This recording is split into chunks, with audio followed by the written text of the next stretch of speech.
teachers, parents, and students. Today, I'm going to talk about genetically modified organism, or GMO, and its danger.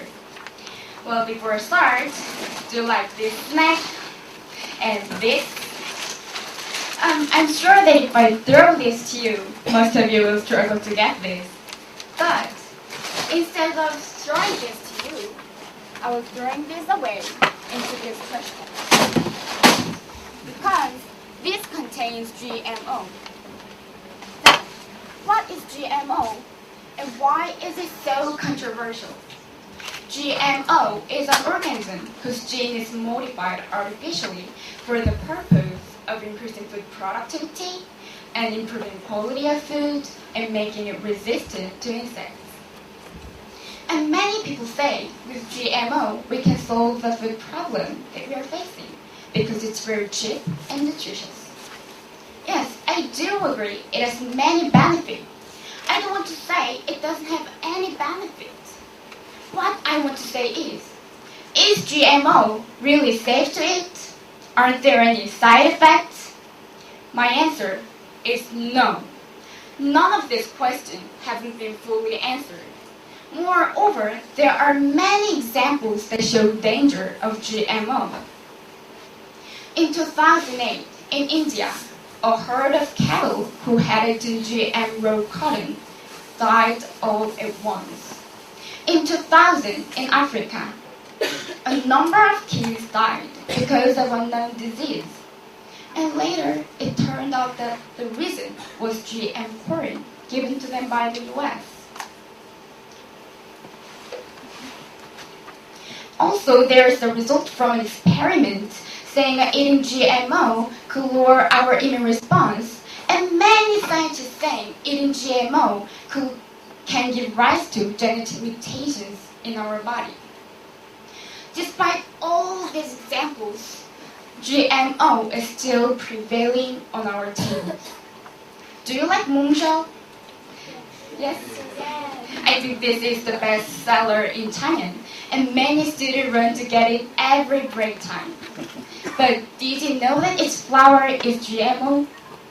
And did you eat fried food today?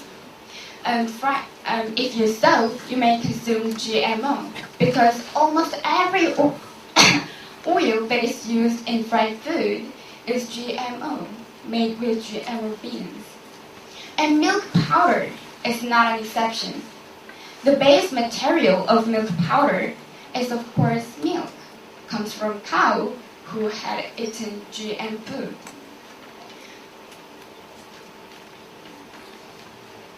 Because consequently, the milk powder also contains GMO.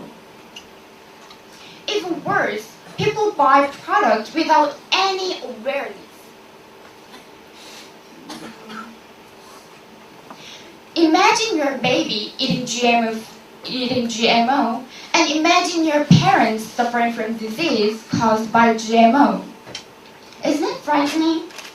Now, we consumers have to be awake about GMO, and government should be strict on attachment of the mark on GMO products. By doing so, we can protect our right to eat safe food. Thank you for listening.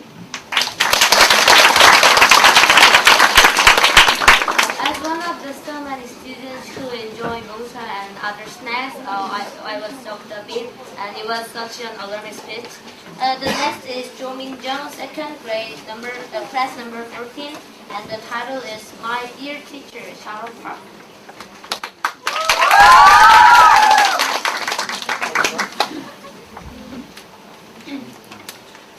Hello everyone, my name is Min Jung Jo. My dear teacher, Sharon Park.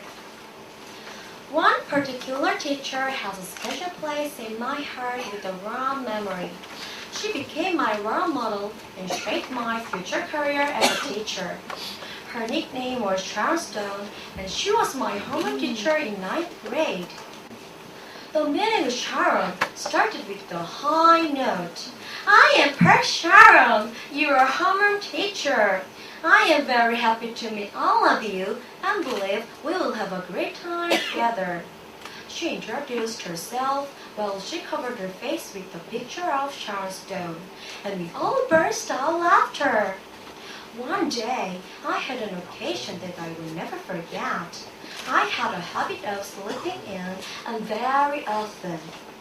I would get dirty because of coming late. One time, when I was late again, the teacher called me into her office. As I entered her office, I gave her a shape as a bow. Somehow, she was different from usual. Her voice was low and deep, and her face was stone cold. She said, "I believe everyone deserves 3 chances. When someone lost out on all 3 chances, the person needs to pay the price as if you don't get on the last bus. You would have to walk a long way." She told me to sit down on a chair and ordered me to take a nap and don't get up no matter what happens. I had to follow her order as the other teachers who were in the office were laughing at me for being dirty again. Soon, my face was bright red and had tears coming down on my cheek as I could not bear the embarrassment and resentment toward her. Sometime later, she held me up and gave me a tight hug. She said, "Don't forget the tear you shed today. Don't lose the precious time because of your tardiness. Think hard about it." After the incident, I have never been late again. Soon, my grade was going up as I used the morning time to study. Only then I realized the deep thoughts behind her and why she did it to me. It was love. From then on, I have dreamed about becoming a respectable teacher just like her. A lot of people say that the schools today are in chaos over violence and mistrust. I beg to differ because there are many teachers like Sharon Stone and students like me who are dreaming of becoming another Sharon Stone. I believe I will be the somebody's Sharon Stone in the near future. Thank you for listening.